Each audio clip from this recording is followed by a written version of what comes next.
Christie Sumstad was one of the most genuine, loving, caring, forgiving, outgoing, sparky, spontaneous, wonderful people I've ever met in my whole life.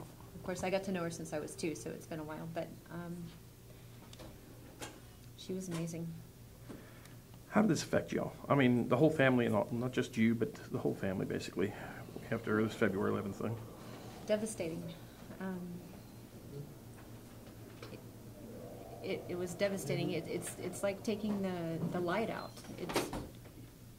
She was such a strong person and cared for everyone so completely, and was just there at the drop of a hat and at a moment's notice should anyone need anything. She was just amazing. So not having her here was almost like ripping the foundation out from the family, and the injustice of it was what is the most striking to me, because here you have a person who is willing to give everything that she's got for everybody, and to give the shirt off of her back, and over here you have another person who is willing to take everything from everyone, and who lies on a regular basis, and who, if you ever Google the name, you'll figure it out. And she's the one who no longer gets to be here, and he's the one that still gets to take up space and suck air. And it's just, the enormity of it is oppressing. What do you think of the 20 years? I think it's ridiculous. And I think it's,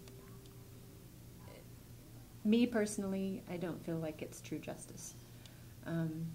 I know that we came to the bargain because we needed closure, and it was guaranteed closure.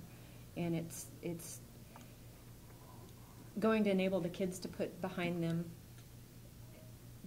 this amazing weight, and it's going to enable them to grow up and not have to experience standing trial, and not have to experience the depth of having to stand trial.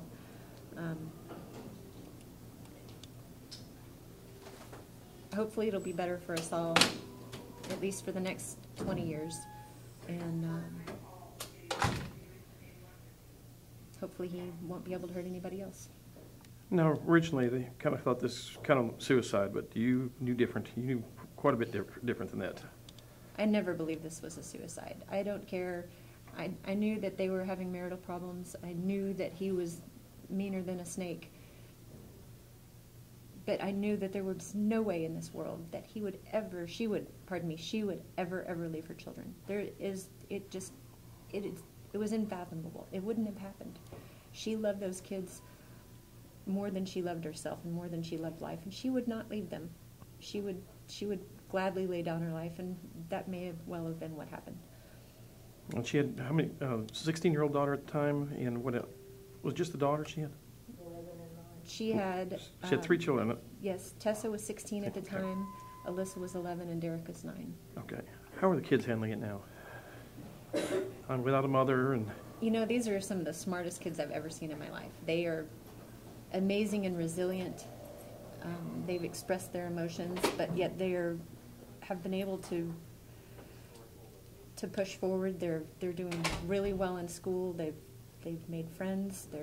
Tessa's in college now, working on her bachelor's degree, and I believe they'll do very well in life. I believe they'll be able to put this behind them and move on, and I think this plea bargain will have a lot to do with that. Did you ever fathom something like this happening with the two of them? I know you said they were having some problems. Did you ever fathom it going to this point, though? I mean, his drunk binges and everything else. She had mentioned that she had film of him assaulting another person at a party at their house, and that she was worried about. She didn't let him know she had this video because she was worried that something might eventually happen. But you know, at the time, it just never dawned on me that it can possibly ever go this far. You know, I knew that he was an amazingly self-centered jerk. I've known that for quite a while, but just what? You know, I was in shock, and everybody was in shock, I'm sure. All right. Thanks. She was a very nice person. I don't really remember much, but I know she never really got mad at us. She was always very forgiving and was never harsh when she punished us if we did something bad. Something like this, loss like that, I mean, the night when it happened, how did you, I mean, I'm sure it took you some time getting, not really even over it yet, but how do you handle something like that? I don't know. Sometimes I forget it even happened. I just feel like I'm staying over at my grandparents' house. And then sometimes I feel like crying because I'll never see her again. Kind of hard, like school and everything else, your mother not around. Mm-hmm. I'd never gone to school until after she died. You were homeschooled at the time, she was homeschooling you through the whole time? Mm-hmm. Kind of a change there too? Yeah, we have to wake up early. All right, thanks. And Christie was like a daughter, and I loved her very much. And when she'd walk in a room, the whole room would light up. You could tell there could be 100 people there, and the whole, attitude would change over the whole system. And, excuse me. Anyway, getting to Ryan, Christie was loved by everybody. Ryan, on the other was another case. He thought of himself all the time, was self-centered, and he had friends that he lost because of the way he would treat them and the things he would do. He'd take money from them and then throw them aside. Christie, she filed for a divorce. She filed for a divorce because he was running around on her, and then he had to come back home because he lost all his money. And so anyway, then he come back home, and she took him back and put up with him. And he was the worst case scenario. I never did like him, and I put up with him because of her and because of the kids. And he was always taking advantage of people, lying to them, cheating them, robbing them. And I don't know why the federal didn't do an investigation on the gold mine scheme he had, that he was taking advantage of people that caused families to be disrupted, people committed suicide because of it.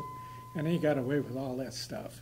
And he got away with a lot on this case, but the only reason it was the kids, because he was threatening to take the kids. When Christie died, he was going to take off and go to Utah with the kids and leave, never see them again. So we put up with him during that time too. And anyway, this case is kind of a closing for us. We've got the kids. We'll have them until they're grown. They'll be able to decide what they want to do with their own life. As far as Ryan goes, I hope, that he'll meet his justice in the end, because I don't feel this is really justice.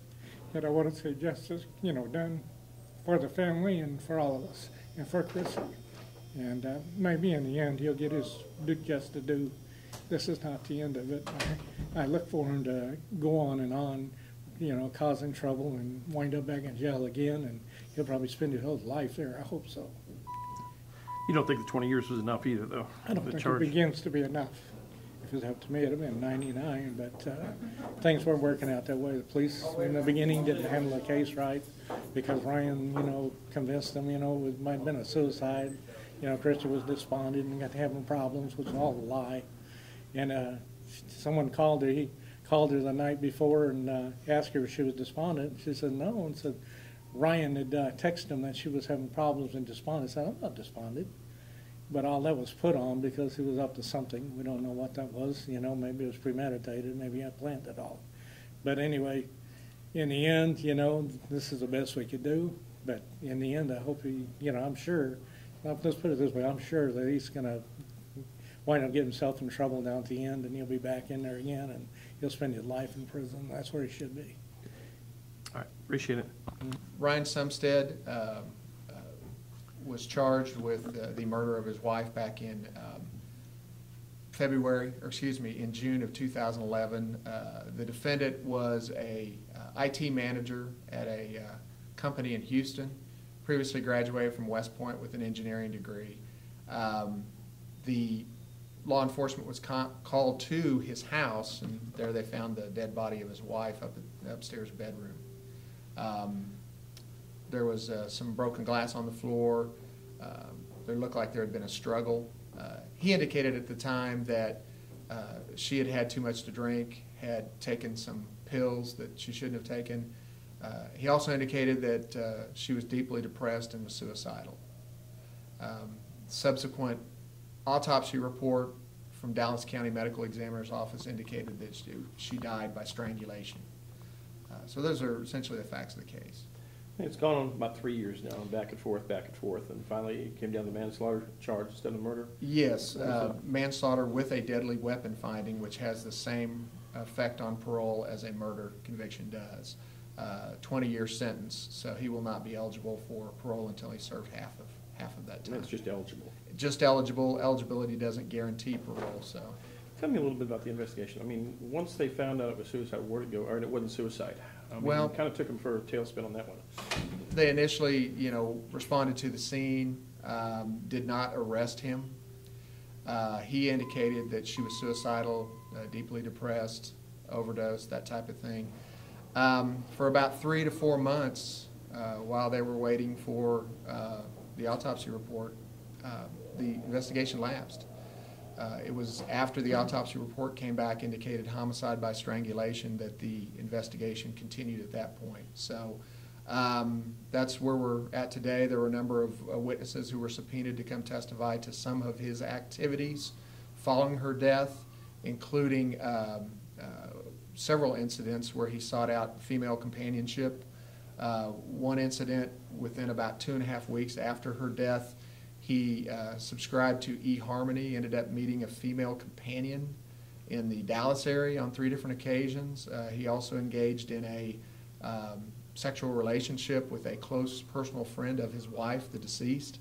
Also attempted to have a relationship with a former high school female companion, and was at one point threatening to move his kids to Utah so that he could be with her. He also converted religions during that time. So this all happened within a 2 to 3 month period after her death.